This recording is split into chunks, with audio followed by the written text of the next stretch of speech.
Fresh from the field, onions arrive in trailers ready to begin their journey into storage. Each load is carefully tipped into the bulk hopper, the starting point for cleaning and preparation.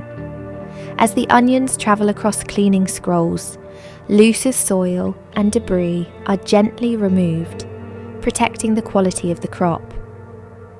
Our dedicated team keeps a sharp eye out, removing larger clods of soil and any stones that may have come in from the field.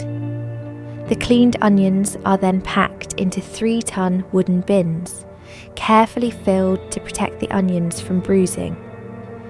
Each bin is labelled with a unique barcode, recording essential details, the grower's name, field reference, harvest date, and crop lot number, ensuring full traceability from field to fork.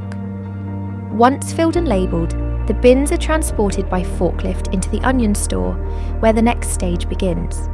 Here, warm air at 27 degrees is blasted through the bins.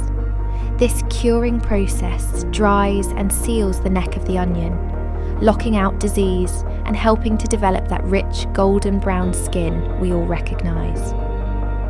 From field to storage, every step is about care, quality, and ensuring our onions reach you in the best possible condition,